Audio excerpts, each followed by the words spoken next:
नमस्कार दोस्तों, हमारे चैनल रीड मैथ्स में आप सबका स्वागत है। दोस्तों, हमारी जो टेस्ट सीरीज़ है उसको आगे बढ़ाते हुए हम लोग आज अगली टेस्ट सीरीज स्टार्ट कर रहे हैं। और यहाँ पे जो पहला क्वेश्चन है वो देखो, यहाँ पे एक गुणनखंड से रिलेटेड यहाँ पे क्वेश्चन दे रखा है और पूछ रहा है कि गुणनखंड ज्ञात करना है। और यहाँ पे देखो, यहाँ पे x³ - 27 लिखा हुआ है और इसको हम लोग x³ - 27 को कैसे लिख सकते हैं, 3 की पावर 3। तो ये हमारा पहला क्वेश्चन है। तो दोस्तों, टेस्ट सीरीज हम लोग स्टार्ट करते ही हैं और आप लोग चैनल को सब्सक्राइब कीजिए और वीडियो को शेयर ज़रूर करना और लाइक करना बिल्कुल मत भूलना। तो दोस्तों, टेस्ट सीरीज को आगे बढ़ाते हुए आज चलिए पहला क्वेश्चन। तो गुणनखंड ज्ञात करना है x³ - 27। अब x³ को मैंने इस प्रकार लिख दिया, x³ - 3 का क्यूब। अब देखो ये कौन सा रूप हो गया, ये हो गया a³ माइनस का b³ और इसका मान क्या होता है दोस्तों, इसका मान होता है a माइनस बी। और यहाँ पे जो आगे का पार्ट है वो आता है a² प्लस ab और प्लस कितना b²। तो यहाँ पे देखो दोस्तों, जब इसको इस रूप में बनाता हूँ तो ये किस प्रकार, इसको भी इस रूप में ab मानकर करते हैं तो ये आएगा x-3, फिर आएगा x², x-3 दे रखा है, फिर x² आएगा, फिर प्लस में 3x आएगा और प्लस में कितना आएगा, 9 आएगा। बिल्कुल सही बात है दोस्तों, उसी पैटर्न में करना है। तो यहाँ पे देखो बिल्कुल ऐसा कोई रूप दिख रहा है क्या आपको, बिल्कुल मुझे ऑप्शन नंबर सी यहाँ पे दिख रहा है, तो ये ऑप्शन सी हमारा राइट हो जाएगा। तो चलिए दोस्तों, यहाँ पे ये मत सोचना कि 9 पहले लिखा है 3x बाद में, इससे कोई फर्क नहीं पड़ता कि प्लस वाले में कोई फर्क नहीं पड़ता कि प्लस में कहीं भी आगे या पीछे आ जाए। तो दोस्तों यहाँ पे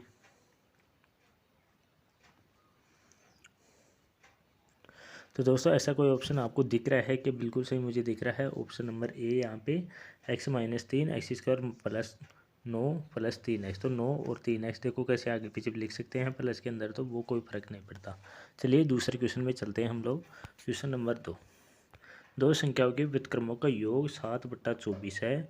इसमें से एक संख्या 6 है और दूसरी संख्या ज्ञात करनी है। तो देखो यहाँ पे देखो, ये व्युत्क्रम का योग, जैसे कि 6 पहली संख्या x है, पहली संख्या कितनी है, x है।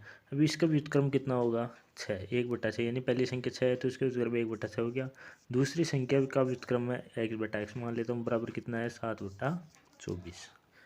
बिल्कुल इसी प्रकार आपको पैटर्न करना है। और अब देखो, मैं 1/6 को उधर लेके जाऊँगा, माइनस का हो जाएगा, तो 1/x है बराबर क्या आ जाएगा, 7/24 माइनस 1/6।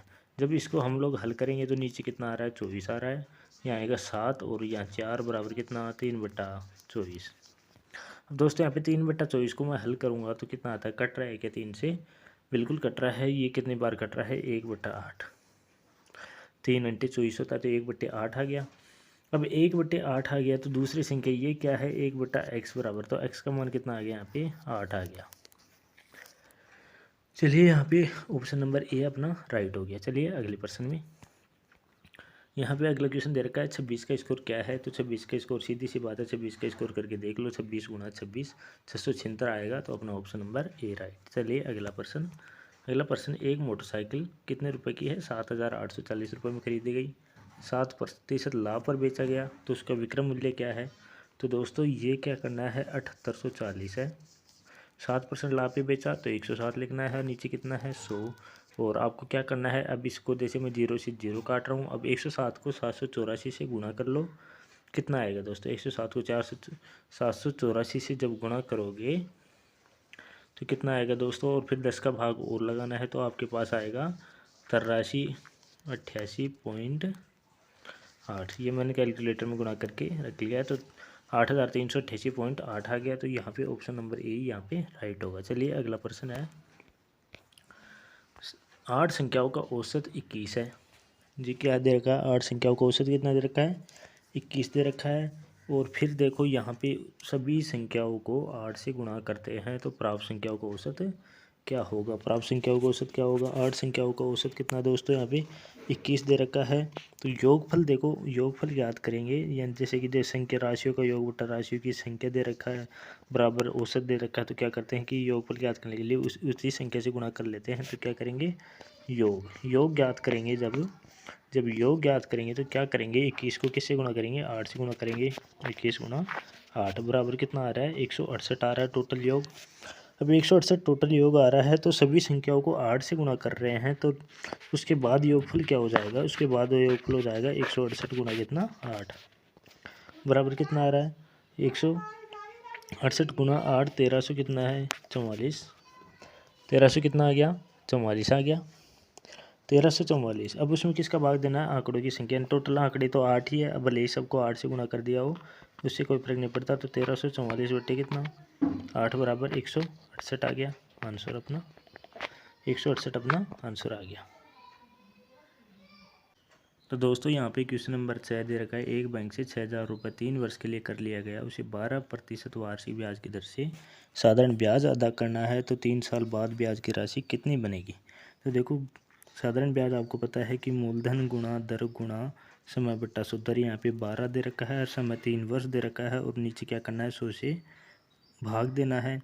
2 जीरो से यहाँ पे 2 जीरो काटने के बाद बाकी सबको आपस में गुणा कर लेना है, और यहाँ पे आंसर आने वाला है 2160।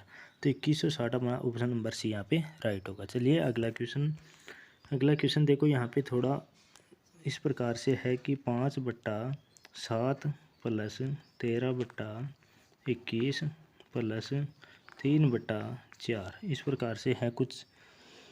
आपको क्या करना है कि सबसे पहले कि यहाँ पे जो संख्या है नीचे वाली संख्या उनका क्या करते हैं कि इनका लैसा लेते हैं, नीचे वाली संख्याओं का लैसा लेते हैं, और इनका लैसा कितना आएगा दोस्तों यहाँ पे 84 आएगा, जिसमें सभी का भाग चला जाए तीनों का। अब इसमें भाग दे के यहाँ पे हल करते हैं 60 प्लस 52 प्लस 63 ये सभी इस प्रकार आएंगे।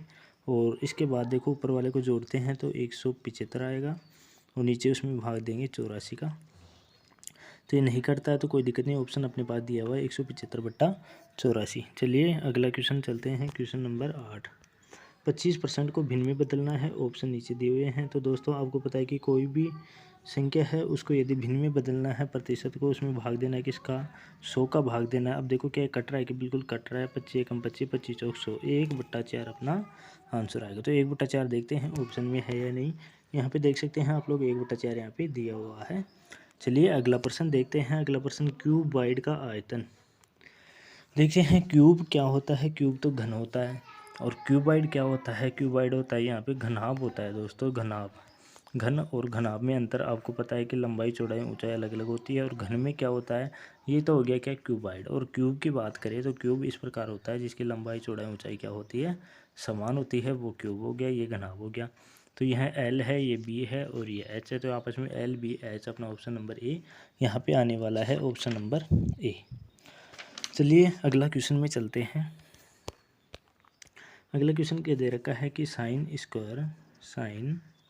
स्क्वायर ए प्लस कोस स्क्वायर ए है, और यहाँ पे देखो नीचे दो दे रखा है, दो का भाग दे रहे हैं। तो यहाँ पे आपको बताइए साइन स्क्वायर ए प्लस कोस स्क्वायर ए का मान कितना होता है 1 होता है, तो ये हो जाएगा 1/2।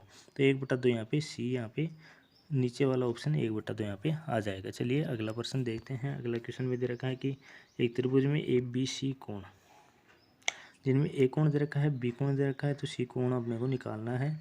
तो यहाँ पे देखो बी कोण तो 90 डिग्री दे रखा है, ये बी हो गया। ए की बात करें तो ए 30 डिग्री दे रखा है। सी ज्ञात करना है, अपने को पता है कि त्रिभुज में तीनों कोण 180 डिग्री के होते हैं, दो कोण दिए हुए हैं, तो क्या करेंगे इन दोनों को जोड़ लेंगे, कितना हो रहा है 120 हो रहा है, और उसको किस में से घटा देंगे 180 में से घटा देंगे 120, कितना बचता है दोस्तों यहाँ पे 60 डिग्री बच रहा है। तो 60 डिग्री ऑप्शन में आया क्या, ए ऑप्शन अपना राइट होने वाला है। चलिए अगला क्वेश्चन, tan 45 बराबर क्या होता है। तो tan 45 बराबर हमेशा 1 होता है, ये बात याद रखना दोस्तों। तो tan 45 का मान 1 होता है, तो ऑप्शन नंबर यहाँ पे सी यहाँ पे राइट होने वाला है 1। चलिए सबसे छोटी अभाज्य संख्या क्या है। ये तो आपको सभी जानते हैं कि सबसे छोटी अभाज्य संख्या 2 होगी, जिसमें अभाज्य संख्या किसे कहते हैं अभाज्य संख्या जिसमें एक का और स्वयं के अलावा किसी का भाग नहीं जाए, वो क्या होती है अभाज्य संख्या होती है। तो यहाँ पे 2 अपना आंसर हो जाएगा। तो चलिए अगला क्वेश्चन में 2/3 का दशमलव रूप क्या है। 2/3 दशमलव रूप ज्ञात करना है, तो 2/3 का दशमलव रूप भाग दे के देख लो, भाग नहीं जाता है फर्स्ट टाइम, तो 0 लगा देंगे, पॉइंट लगाते हैं, तो यहाँ पे 20 हो गया। अब कितने बार जा रहा है 6 बार, 6 इस प्रकार चलता रहेगा, तो यहाँ पे 0.66। चलिए अगला रमेश ने एक रेडियो है 500 रुपये में खरीद कर 250 रुपये में बेचता है, तो उसका हानि का प्रतिशत कितना है। 500 रुपये में खरीदा और 250 में बेच दिया, तो 250 रुपये बेच दिया, 500 में खरीदा। तो यहाँ पे देखो इसको सीधा हानि प्रतिशत निकालना है, तो ये देखो 2 जीरो से 2 जीरो, अब भाग दे लो इसको, कितना आ रहा है 50%। 50%, अब 50% अपना ऑप्शन नंबर ए यहाँ पे आ जाएगा। चलिए अगला प्रश्न, अगला क्वेश्चन देखो, मैथ के टोटल पहुँच चुके हैं, अब रीजनिंग में चलते हैं हम लोग दोस्तों। यहाँ पे अगला क्वेश्चन क्या दे रखा है, 100 दे रखा है, 100 के बाद में 98 दे रखा है, फिर 95 दे रखा है और फिर 91 दे रखा है। अब देखो यहाँ से कितने का अंतर है, 2 का अंतर है, इधर 3 का अंतर है और इधर कितना है, 4 का अंतर। अब कितने का अंतर है, 5 का अंतर आने वाला है, तो 5 घटा दी इसमें से, 5 घटाते कितना आएगा यहाँ पे 86 आने वाला है, तो यहाँ पे 86 अपना आंसर हो जाएगा यहाँ पे 86, यानी अपना बी नंबर ऑप्शन है 86 यहाँ पे राइट हो जाएगा। चलिए अगला क्वेश्चन देखते हैं, क्वेश्चन नंबर 17। यदि गाय के लिए बछड़ा है तो भेड़ के लिए क्या होता है। गाय के लिए बछड़ा है तो भेड़ के लिए दोस्तों मेमना होता है, तो मेमना ऑप्शन नंबर सी यहाँ पे मेमना हो जाएगा। चलिए अगला क्वेश्चन देखते हैं, संडे के लिए सांकेतिक भाषा कुछ इस प्रकार से हैं, तो यहाँ पे देखो क्रेटेशन के लिए क्या है, तो यहाँ पे देखो इस पैटर्न को समझो, SUNDAY। अब इसको देखना YADNUS। अब इसको किस प्रकार लिखा है दोस्तों, देखो एस को लास्ट में रख दिया, लास्ट वाले को पहले ले आया, फिर ए बाद में आ गया, फिर डी आ गया, एन आ गया, इस प्रकार उल्टा क्रम में लिख दिया। अब देखो इसमें कौन सा आएगा, सबसे पहले एन आएगा, सबसे पहले क्या आएगा, एन आएगा। अब देखो फर्स्ट में एन किसके आ रहा है, सी के आ रहा है, तो अपना ऑप्शन तो यही राइट हो गया, बाकी सभी कट हो गए, आगे करने की ज़रूरत नहीं, अपना ऑप्शन नंबर सी यहाँ पे राइट हो जाएगा। अगला देखते हैं, यहाँ पे एक शब्द में 4 अन्य शब्द दिए गए हैं, शब्दों के द्वारा कौन सा नहीं लिखा जा सकता, तो ये बताना है, तो कौन सा नहीं लिखा जा सकता। तो यहाँ पे देखते हैं कि कौन सा नहीं लिखा जा सकता। यहाँ पे सीधा ही दिख रहा है, यहाँ पे जो के दे रखा है के, वो इस लाइन में है ही नहीं, तो ये शब्द कैसे नहीं बन सकता, यहाँ पे नैक नहीं बन सकता, तो यहाँ पे उत्तर कौन सा हो जाएगा, अपना नैक हो जाएगा, तो ये अपना ऑप्शन नैक होगा। चलिए अगला क्वेश्चन, एक दिन सूर्योदय के तत्काल बाद गंगाधर खंबे के सामने खड़ा है। देखो ये ईस्ट वेस्ट नॉर्थ साउथ आपको याद रखना है, बार बार बोल रहा हूँ, ईस्ट वेस्ट, इधर हो गया नॉर्थ हो गया, ये साउथ हो गया। अब देखिए सूर्योदय यानी सूर्योदय के तत्काल बाद गंगाधर एक खंबे के सामने खड़ा है, खंबे की छाया ठीक उसके दाईं ओर पड़ रही है, खंबे की छाया ठीक उसके दाईं ओर पड़ रही है। अब देखो सूर्योदय किस साइड में होगा दोस्तों, पूर्व साइड में होगा, इधर से जब सूर्य की किरणें आ रही है, इधर से जब सूर्य की किरणें आ रही है, तो ये खंबा है और उसकी छाया किधर पड़ेगी, पश्चिम में पड़ेगी ना, वेस्ट में, WEST वेस्ट में पड़ेगी, बिल्कुल पश्चिम में। तो पश्चिम साइड उसकी किस में है, बाईं साइड में है, तो बाईं साइड में है, तो वो देखो बाईं साइड में, तो वो इस साइड मुँह करके खड़ा हो, इस साइड मुँह करके खड़ा हो, तो देखो किधर मुँह होता है इसका, इस साइड मुँह करके खड़ा होता है, तो वह किधर मुँह, दाईं ओर पड़ रही है, तो दाईं ओर पड़ रही है, तो इस साइड मुँह करके खड़ा हो जाएगा। ये किधर है, इधर साउथ है, साउथ की तरफ मुँह करेगा तो ये दाईं ओर हो जाएगा, और यदि इधर मुँह करता है तो ये सूर्योदय किस टाइप हो जाएगा, बाईं ओर हो जाएगा, लेकिन हमें क्या दे रखा है यहाँ पे, दाईं ओर। तो यहाँ पे देखो दाईं ओर की बात बता दी, जब इधर से साउथ की तरफ मुँह करके खड़ा हो जाएगा तो उसका दायां हाथ इधर, बायां हाथ इधर, यानी दायां हाथ राइट है और ये लेफ्ट है, और सूर्य की छाया भी इधर जाइए दाईं ओर, तो ये इसका मुँह हो जाएगा दक्षिण की तरफ। तो यहाँ पे ऑप्शन नंबर भी यहाँ पे राइट हो जाएगा। दोस्तों आज की टेस्ट सीरीज यहाँ पे कंप्लीट होती है। दोस्तों वीडियो को शेयर करना और चैनल को सब्सक्राइब जरूर करना, हम लोग लेके आएंगे आपके लिए ऐसी बेस्ट टेस्ट सीरीज और अच्छे क्वेश्चनों का समावेश होगा टेस्ट सीरीज के अंदर। तो दोस्तों मिलते हैं अगले टेस्ट सीरीज में, तब तक के लिए धन्यवाद।